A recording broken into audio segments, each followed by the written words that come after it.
karena dengan pertimbangan dari beberapa hal yang disebutkan oleh Ibu tadi. Nah, menurut tim kami itu tetap termasuk tidak terbarukan karena mengingat energi terbarukan itu adalah energi yang tetap akan ada sepanjang masa, misalnya matahari yang dapat menyinari untuk menghasilkan energi listrik melalui panel surya. Begitupun dengan energi terbarukan yang lainnya. Sementara kalau kita kaji lebih dalam terkait dengan energi nuklir ini masih sangat terbatas. Yang mana energi nuklir bahan utamanya itu adalah uranium, yang mana itu akan masih terbatas di alam dan bisa saja habis kapan saja. Terus untuk proses pembentukan uranium di alam itu membutuhkan waktu miliaran tahun, bertahun-tahun lamanya sehingga tidak akan sesignifikan itu. Jadi kalau kita bandingkan dengan energi fosil itu akan sama saja mirip karena sehingga dia bisa dikatakan tidak terbarukan. Selain itu persediaan uranium juga yang dapat ditambang secara ekonomis diperkirakan hanya cukup untuk beberapa dekade ke depan dengan tingkat konsumsi energi yang semakin hari semakin tinggi. Nah, kalau kita lihat dari segi apakah dia energi bersih atau tidak, kita nggak bisa langsung bilang 100% dia energi bersih. Memang dia bersih dari segi polusi CO2, tapi akan ada hal lain yang justru dia akan sangat berdampak negatif, misalkan yaitu limbah dari radioaktif. Memang kita bisa katakan dia bersih dari segi polusi udara dan lain sebagainya untuk CO2. Tapi ini seolah-olah hanya mengalihkan permasalahan bukan untuk mengatakan bahwa dia bersih karena tidak punya polusi udara, tetapi justru ada bahaya yang lebih dalam di sana, yang mana ketika kita terpapar oleh radiasi-radiasi yang hasil dari limbah radioaktif tersebut, itu akan berbahaya bagi tubuh manusia ataupun makhluk hidup lain. Kemudian dia membutuhkan penyimpanan yang sangat aman karena ketika terbuang di lautan dan lain sebagainya itu bisa berpotensi sangat signifikan bagi makhluk-makhluk yang ada di wilayah perairan. Apalagi segi teknologinya ini membutuhkan betul-betul teknologi yang sangat masif, yang canggih dan sebagainya sehingga masih sangat sulit ketika kita katakan bahwa dia adalah energi yang terbarukan. Sehingga dari tim kami setuju dan sepakat untuk mengatakan bahwa nuklir itu termasuk pada energi yang tidak terbarukan. Terima kasih.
Nah, saya baru bisa masuk lagi. Tadi sudah dijawab ya?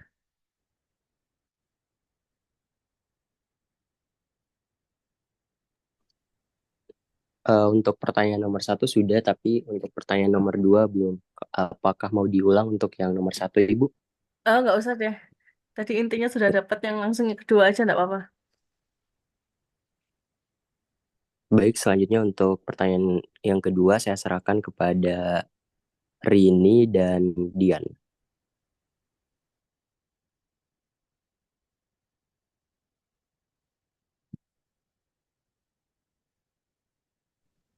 Menjawab Ibu dan teman-teman lainnya berdasarkan hasil diskusi kelompok yang telah kami lakukan bahwasanya Indonesia cukup mampu menerapkan regulasi untuk energi terbarukan dikarenakan Indonesia yang dimana kita ketahui bahwasanya Indonesia memiliki sumber daya alam yang melimpah dalam berbagai sumber energi terbarukan seperti matahari, angin, panas bumi, air, dan biomasa. Kekayaan alam ini yang dapat menjadi dasar yang kuat untuk mengembangkan energi terbarukan di Indonesia.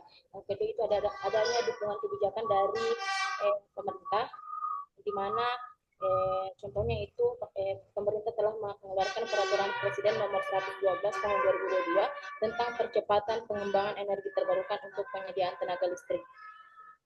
Tetapi di balik itu masih ada tantangan yang masih perlu diatasi oleh negara Indonesia.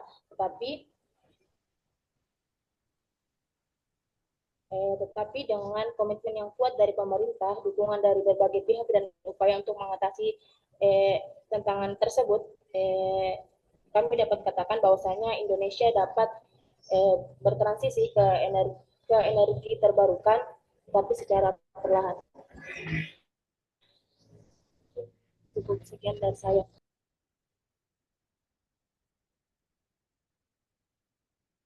Oke, kayaknya sudah apa namanya sudah cukup jelas.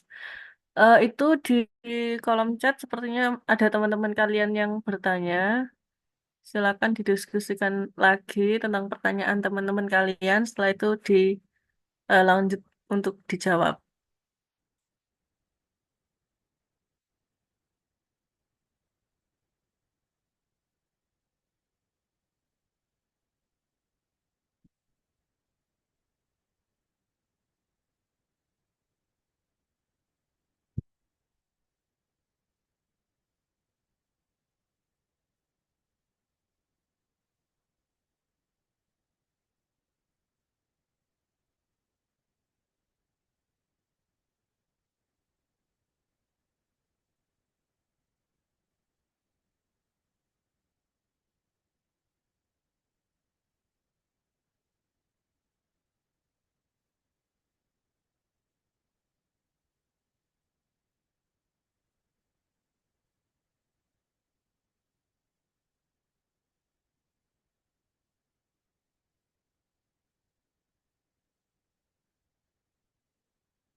Silakan.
Baik, akan kami jawab dari kelompok kami terkait dengan pertanyaan selanjutnya dari saudari Nurul Dwi Sapitri, yaitu bagaimana perkembangan negara-negara yang dapat memastikan bahwa transisi energi terbarukan tidak meningkatkan ketidaksetaraan akses energi di antara penduduknya. Oke, kita highlight terlebih dahulu yang dimaksud dengan ketidaksetaraan akses energi.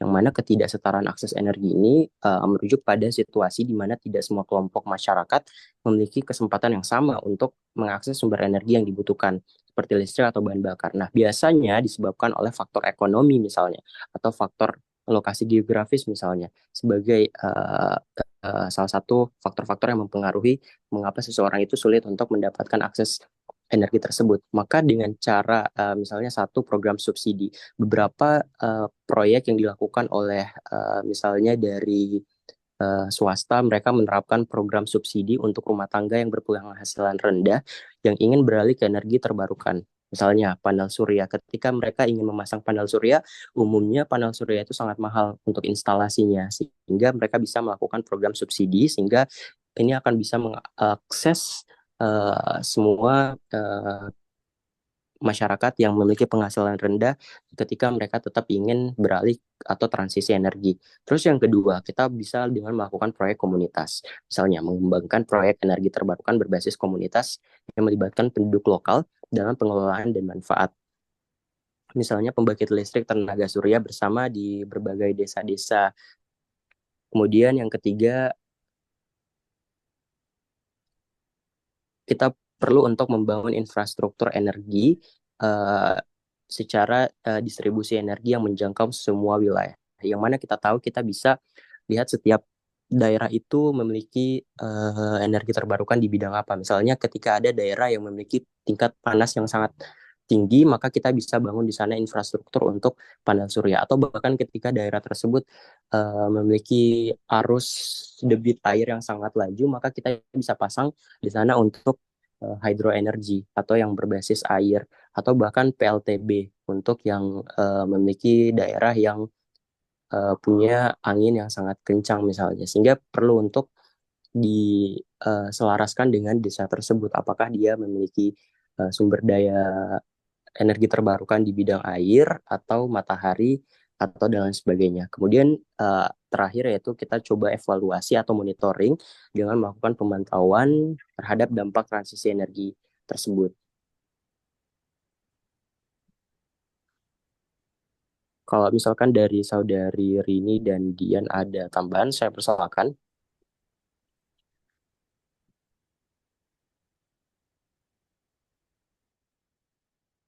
Cukup. Oke, bisa dilanjut untuk pertanyaan yang kedua. Nah, sebelumnya untuk Mbak Nurul nih, apakah jawabannya sudah puas atau ada yang mau disanggah atau ada yang mau ditambahkan sebelum kelompok dua ini menjawab pertanyaan selanjutnya? Silakan bisa chat di kolom chat atau kalau mau open mic juga boleh. Oke, cukup, kata Mbak Nurul. Silakan kelompok dua dilanjutkan ke pertanyaannya Mbak Astri tentang apa ini? Strategi yang dilakukan untuk mengatasi masalah perizinan dan pembebasan lahan dalam pengembangan energi terbarukan di Indonesia. Nah, silakan didiskusikan lalu dijawab.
Silakan kelompok 2.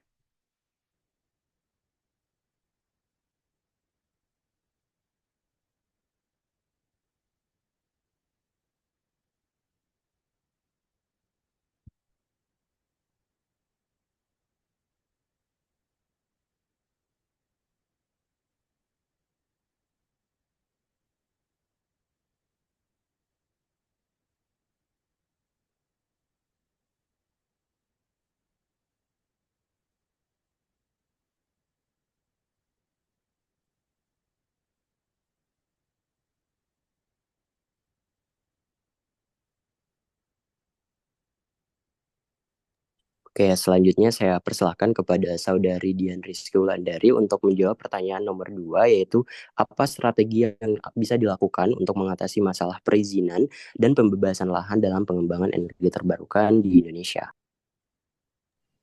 Baik, terima kasih atas kesempatan yang telah dilakukan.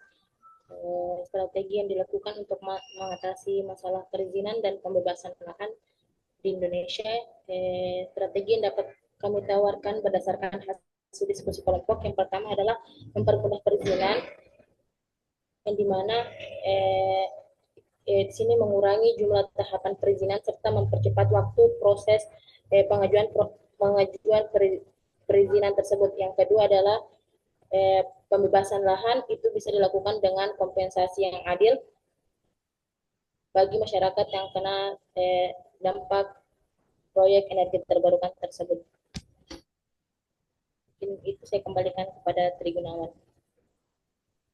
Oke, terkait dengan jawaban tersebut akan saya tambahkan yang mana proses penyederhanaan yang kami maksud yaitu dengan proses yang tidak terlalu panjang, misalnya saja dengan membuat app aplikasi yang dalam hal ini one stop service atau kita bisa membentuk pelayanan terpadu misalnya sehingga orang-orang tidak akan ke sana kemari mencari bagaimana caranya untuk melakukan perizinan, mereka tidak perlu ke dinas A, dinas B, C, dan lain sebagainya. Sehingga dengan one stop service, mereka bisa langsung mengurus perizinan tersebut di satu tempat, satu pelayanan yang memungkinkan pengembangan energi terbarukan itu mengurus semua izin di satu tempat. Sehingga akan lebih efisien dan tidak akan sulit untuk mereka rasa terkait dengan pembuatan izin tersebut. Kemudian untuk yang tadi, untuk pembebasan lahan, benar yang disampaikan oleh Saudari Dian, kita akan melakukan dengan proses kompensasi yang adil, di mana kita akan menyediakan kompensasi yang tentunya transparan antara proses negosiasi dari pemilik tanah tersebut yang terkena dampak proyek. Terus juga kita bisa melibatkan masyarakat tersebut, masyarakat lokal dalam perencanaan proyek untuk mengidentifikasi misalnya kebutuhan dan kekhawatiran mereka. Misalkan kita sebagai orang yang akan membangun proyek di sana, kita tidak tahu apa yang sebenarnya kekhawatiran dari masyarakat lokal, sehingga kita perlu melibatkan mereka dalam proses pembangunan tersebut, meminta saran, intinya ada terjadi komunikasi dua arah terkait dengan uh, orang yang akan membangun proyek di bidang energi terbarukan tersebut dengan masyarakat lokal, sehingga kita bisa tahu lebih dalam bagaimana baiknya uh, pembangunan infrastruktur energi terbarukan tersebut. Terima kasih dari Saudari Astri. Apakah ada yang mau dipertanyakan lagi?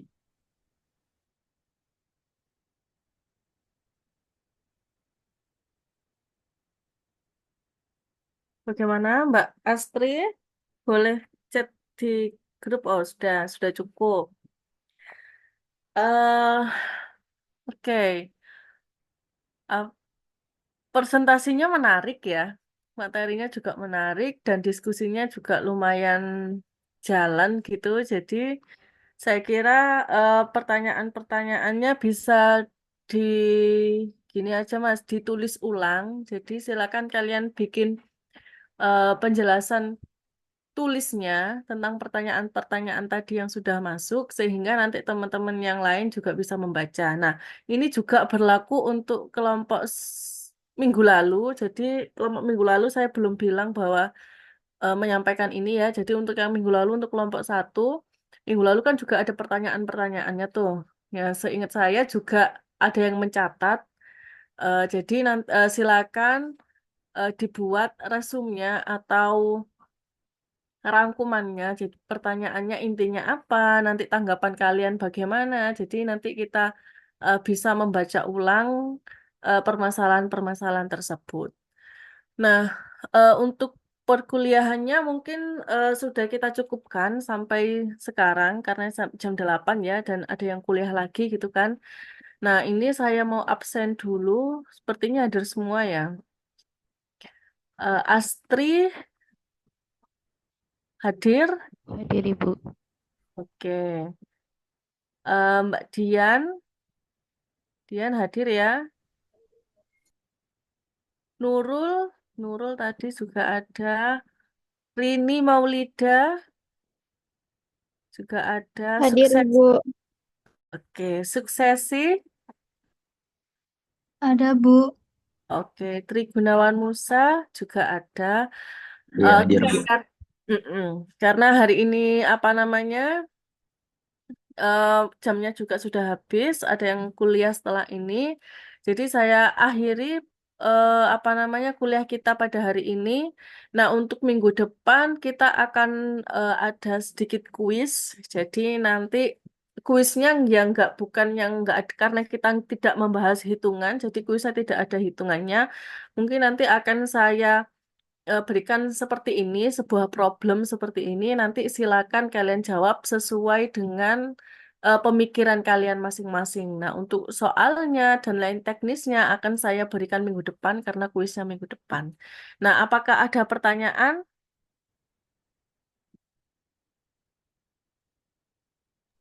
Ibu, kuisnya lisan atau tulisan? Tulis. Jadi kuisnya tulis, saya berikan permasalahan, nanti kalian akan menjawabnya gitu ya. Nah, teknisnya lebih lebih rincinya atau bagaimana teknisnya nanti akan saya sampaikan minggu depan pas jam perkuliahan. Gitu ya.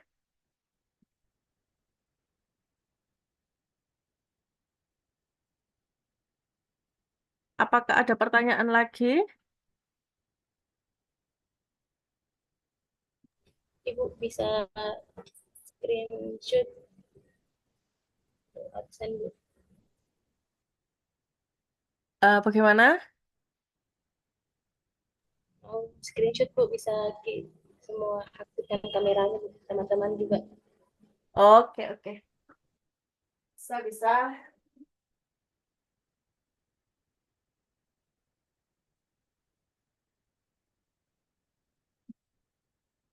Mohon untuk teman-teman untuk mengaktifkan kamera.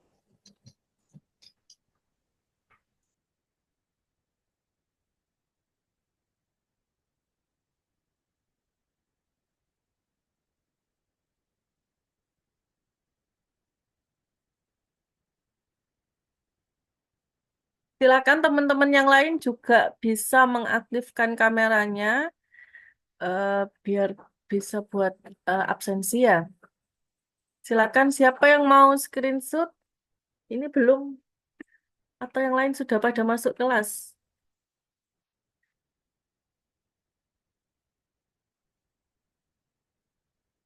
Yang lain?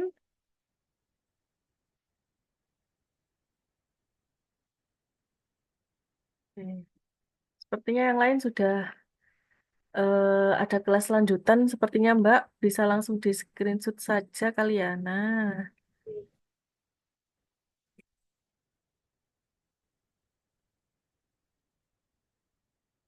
ya sudah.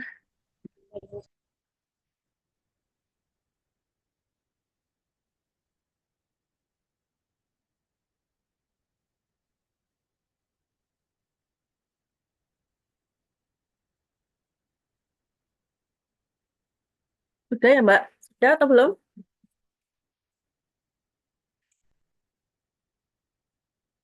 Sudah Ibu. Oke.